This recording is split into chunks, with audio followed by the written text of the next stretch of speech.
On the roll. Good morning, everybody. Appreciate the opportunity to get together here and chat a minute. We've got on the set this morning, my name's Jeff Sutton, and Gary Roberts is with us here, and we're just going to be telling a little bit about what we've been doing in the mission field in the last few months. So maybe, Gary, I just ask you to, introduce yourself there, let everybody know who you are. All right, so my name is Gary, and I currently work with Adventist Aviation International, based on the island of New Guinea, but in the country of Indonesia.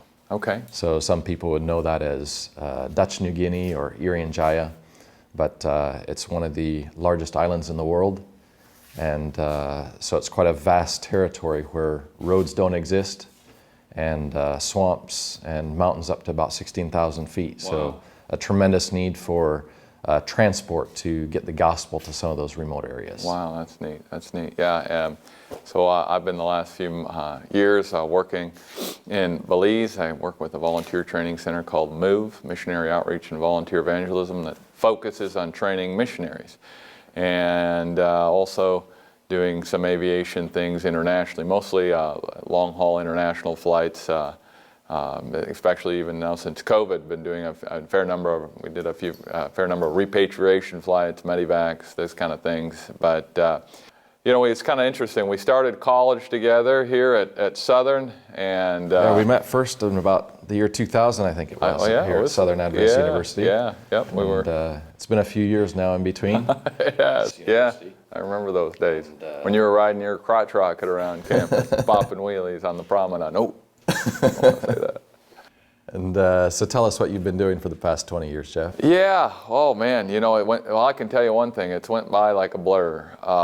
We started out, my wife and I, taking a call to work with David in Bolivia, where we flew for 9 years, directed a high school there, and facilitated some construction projects and things. And then from there, we branched out and moved to Belize, started a nonprofit there in Belize, and more recently we started one here in the States as well, working with just missionary support.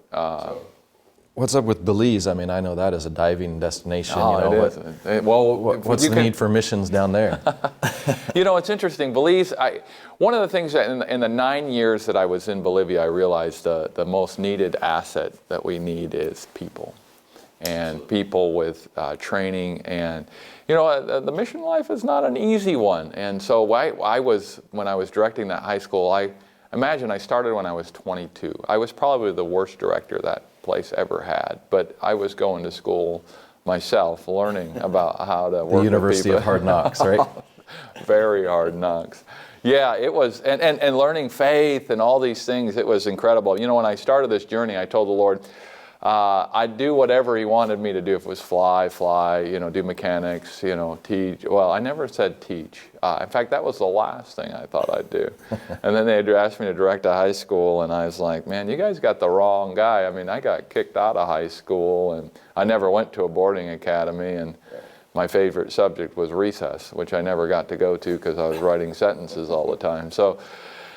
But it turned out that it was something, what a powerful evangelistic tool. I mean, that high school is still going today. 80 students every year are meeting Jesus there, and they're there for a number of years, and you have an opportunity to teach them and show them Christ. So anyway, I remember that first 4 years, we had about 140 volunteers come through that place. Everybody who said they'd be there, some would say they were going to be there for a week, and some that say they're going to be there till the Lord came and lasted a week, and everything in between. So, but I just realized we needed to do some training. We needed to help with supporting them, and so we started. That vision started. I partnered with another missionary that we had met there at the school, Kayla, and we started MOVE, and so that's been going 9 years now too.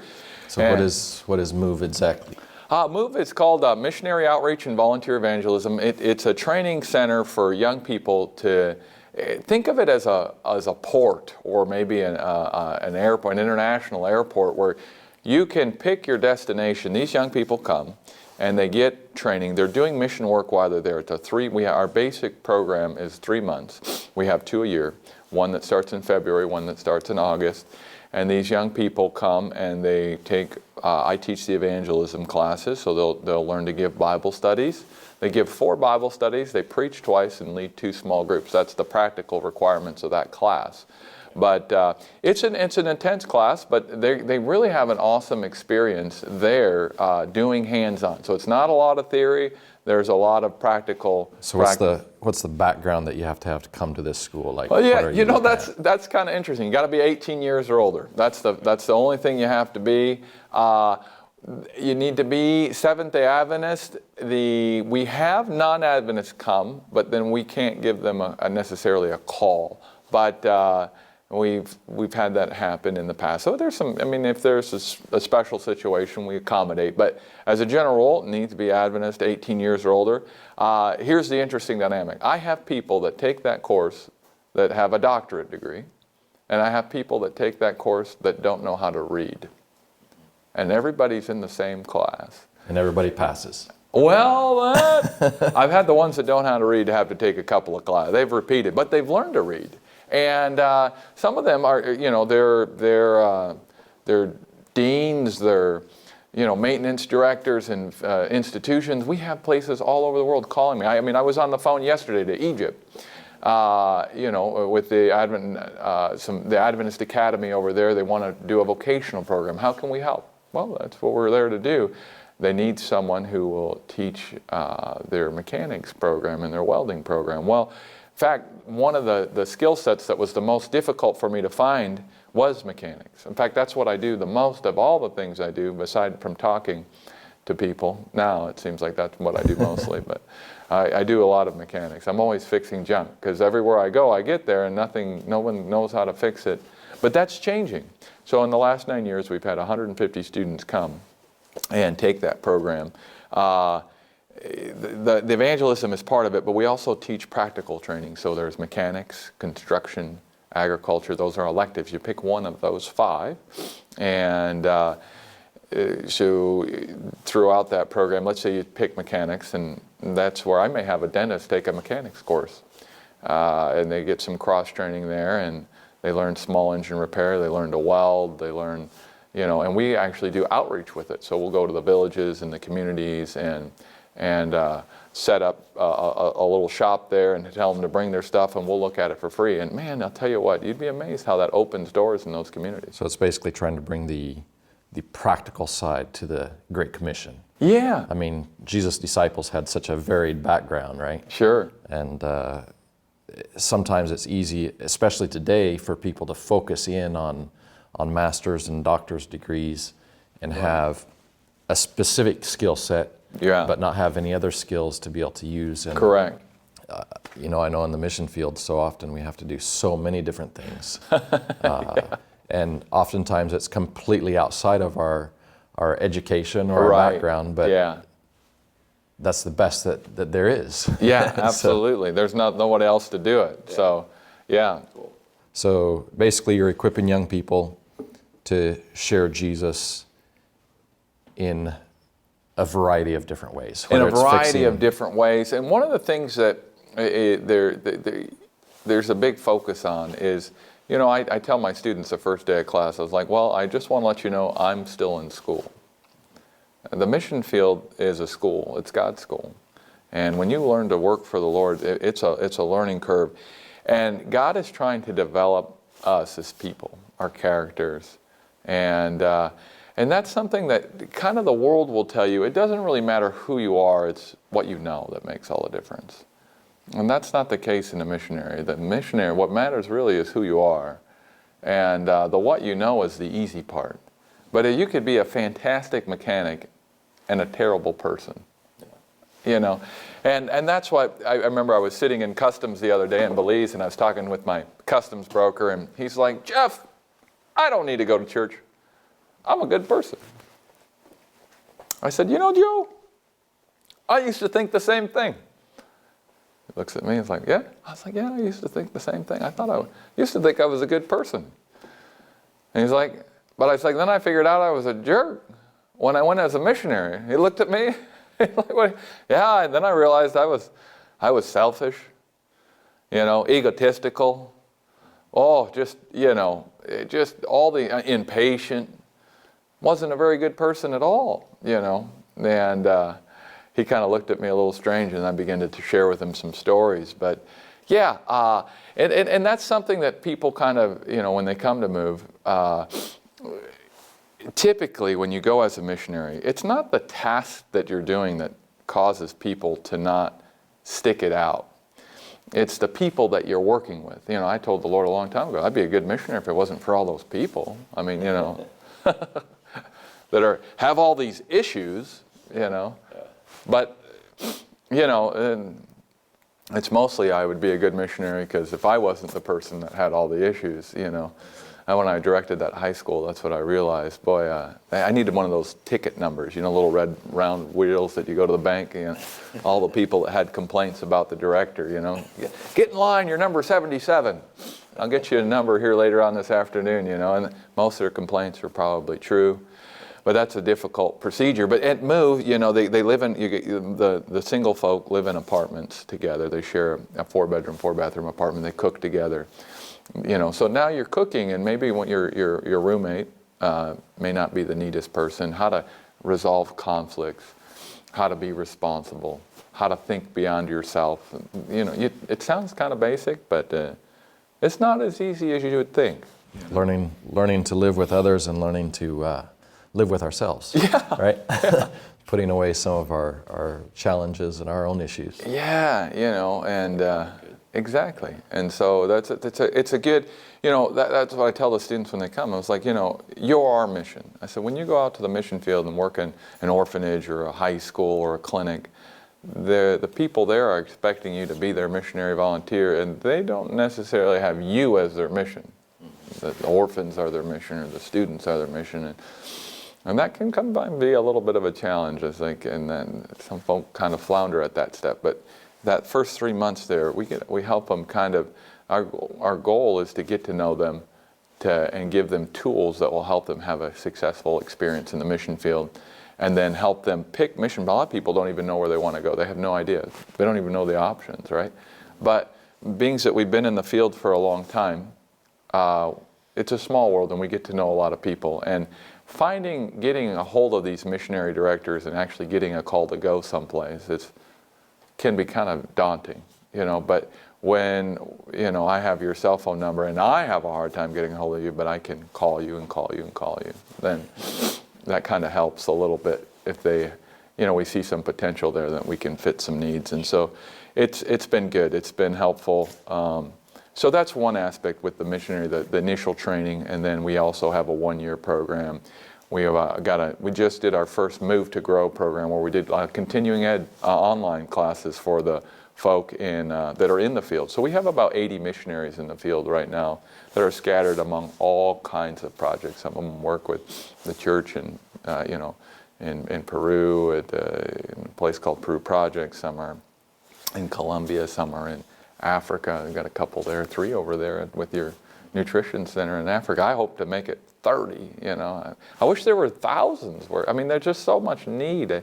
Last night at the dinner table, we were just talking about how I'd like to split myself up, and where would I send myself, if I could be in more than one place at once.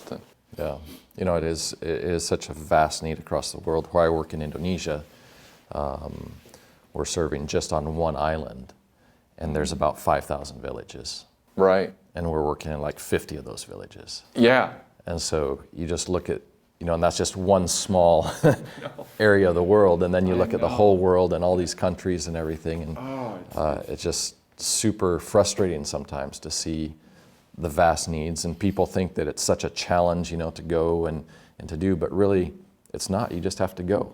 That's the biggest thing. If you don't go, nothing happens. And it's not even that difficult. That's the thing. It's not even that difficult.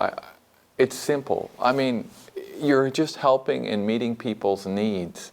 Yeah. Right before I came up to the States, I was giving probably Bible studies to close to 20 people, in small groups, probably 4 or 5 families. And, I remember the last Bible study I gave right before I came up, there was probably 15 people in that house. They had just lost a brother, and their father to COVID.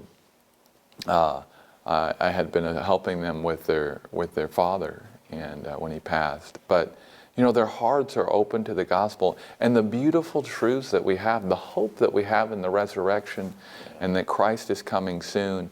And they are just wide open for the gospel there. And it's not difficult. It's not difficult, but we need people that are willing to do that and invest their lives in that. And there are people here in the States that are searching for the gospel. I mean, last time I was up here, we had I'm just even here for a few months, but just visiting our neighbors. And I remember we're at the warehouse that we're building on the corner. There's a house that looks really rough. I mean, it is rough looking, got old cars in the yard, and the house looks like it should be condemned. But I go there and I meet a guy, he's my age. And man, just searching. And you know what? They're having Bible studies with the warehouse manager there now, him and his wife. And, and I just took that warehouse manager over and said, hey, let's go visit our neighbors. And we made 3 visits that day. And I think you could start Bible studies with he started Bible studies with the one. And all 3 of them would study the Bible with you. Just in 3 visits, just visiting the neighbors. And I think the cool thing about it is that God can use anybody. Amen. Preach it. Yeah. In Indonesia, I remember we were trying to enter this new area, a new village where Christians hadn't really been, and so on. And so we were looking for young people to come work with us, and we got these 2 names, and I thought, great, they've volunteered for that position. So they come, and they're 2 young girls, 17 and 18 years old. And, they're about half as tall as I am, And so then I had to think, I was thinking just in the back of my mind, we need young guys who can go and do construction and build a house and eventually build a church and that kind of thing. And God sent us these 2 little girls, And I had to think, do I take these young ladies out to this village? And we prayed about it and finally decided to take them. And they went out there and started just befriending the people, just going visiting from house to house. And they weren't too excited that they were there, to be honest. They were kind of having some problems, and they were questioning their role in that village. But they had brought some small tracts with them. And you have to understand that these remote villages, people don't even know how to read. So really, they were out of place, but the people appreciated having just something, Sure. So this old lady took this little tract that she had been given, and she put it where she slept on the floor, on just the little wooden floor that she had there. And she woke up one night, and that tract was glowing in the dark. The whole room was lit up coming from that tract, but she didn't know why. And so she was sitting there looking at it and just bewildered as to why this light would be in the room, in the middle of a village with no electricity and no other source of light. And then this man in a white robe stood at her door and told her, that tract is glowing because it's showing you that what those young girls are sharing with you is the truth. And that's the same as what's written on that tract. And so, these 2 little young ladies went out there, committed their lives to go to a super remote area.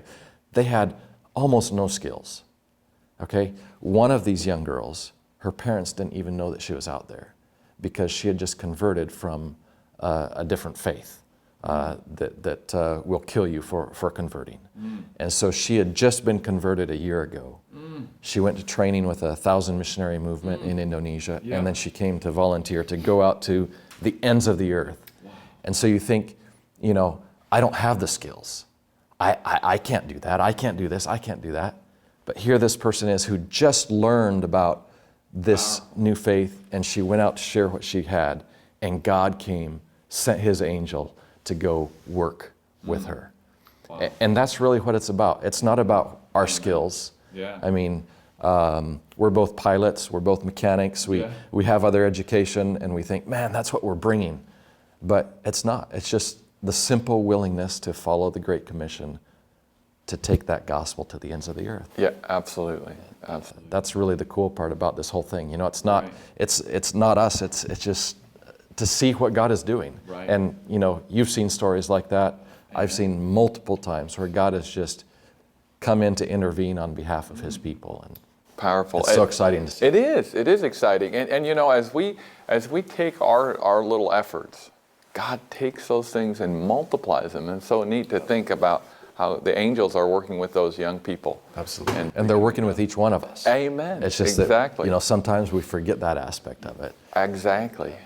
You know, I think there's a story there from one of the villages about what I call the Adventist dog. You know, it's been told multiple times and so on. But just briefly, I went to open up a new runway, and you know, there they build literally by hand.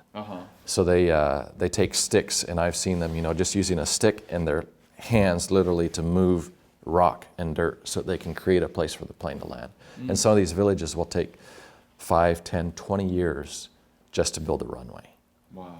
And so there was this one runway that they had been building. It was in the lowlands, so it was just a matter of moving trees and stumps and that kind of thing.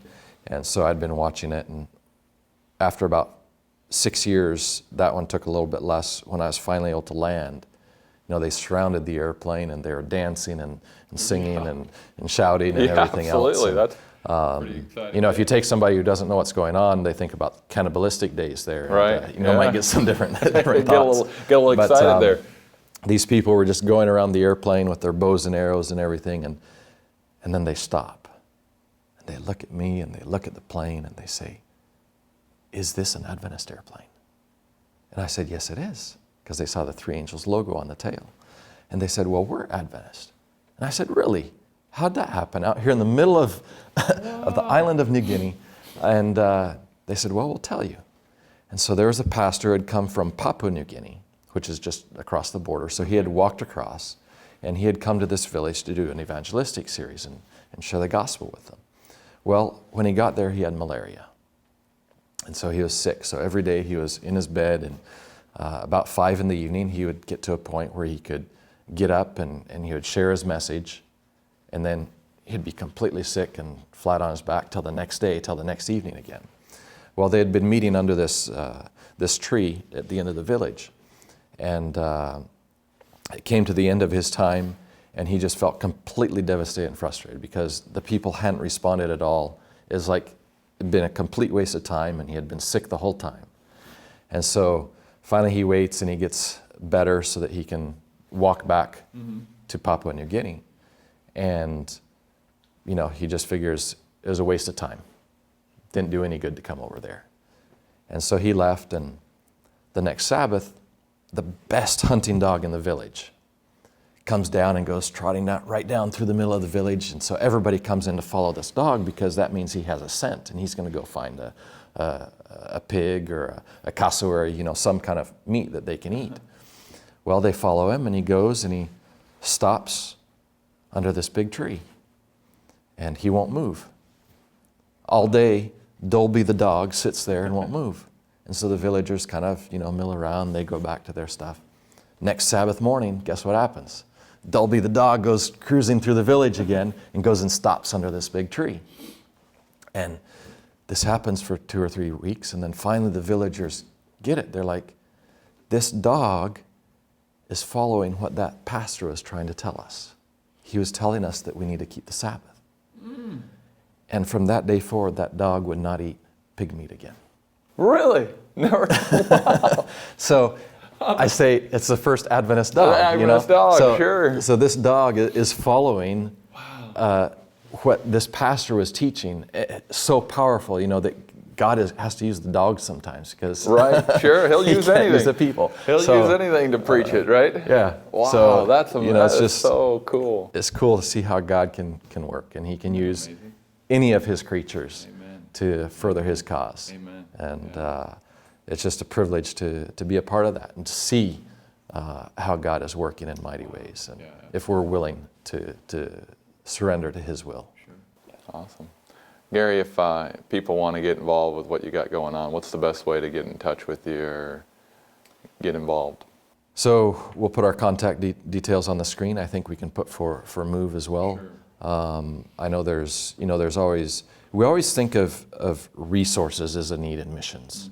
And that's always a need. That will always be a need. Sure, sure. That's not going to go away. Yeah. But really the biggest resource is people. Amen. And, people like yourself. You don't have to go to Belize. Right. You don't have to go to Indonesia. You can go to your neighbor next door. Do they know that Jesus is coming very soon? And do they know what's going to be coming to this earth? And so, while resources are always welcome, Right. I would rather have people Amen. get Labor. involved into God's work. And whether that's working with us or working right where you are. Where you are, yeah. That's the biggest need. We can't be everywhere at once. So let's all pick up the tools that we have around us. We know a little bit. Yeah. Whatever that little knowledge is, we start to use it and we start Amen. to share it. Amen. And God will multiply that. Absolutely, absolutely. Yeah, in fact, if we would just win one soul, if every Adventist right now won one soul to Christ a We'd be year, double. oh, the whole world would be converted to Adventism in less than 7 years. So, yeah, it sounds like this huge daunting task, but if each one would win one, so start next door. Think of, start by praying. Start by visiting your neighbors. Start by, and if God's put it on your heart to go to a faraway land, well, get in touch, get involved. That's what we're here for. We're here to help folk get involved in that. So, yeah, we'll have our contact information on the end. And, I had a friend say, if God can speak through a donkey, boy, he sure won't have any trouble with you. So, as we can see, God can use a dog, he can use a donkey, he can use anything that he wants. The thing he can't make us do, he can't make us be willing. That's the most important ingredient. When Isaiah 6:8, when they said, I heard the voice of the Lord calling, who will go? Whom shall I send? Who will go for me? And, a teenager answered that call, Isaiah. And I'll tell you, I'm reading through the book right now, Isaiah, in my devotions, and what a powerful book. What powerful imagery of Christ. How God used Isaiah in such a powerful way. And because he was willing. He said, here am I, send me. And I pray that's your prayer. As you're listening to this, if God's put it on your heart to do something for him, don't break the ranks from the frozen chosen and move. Do something for the Lord.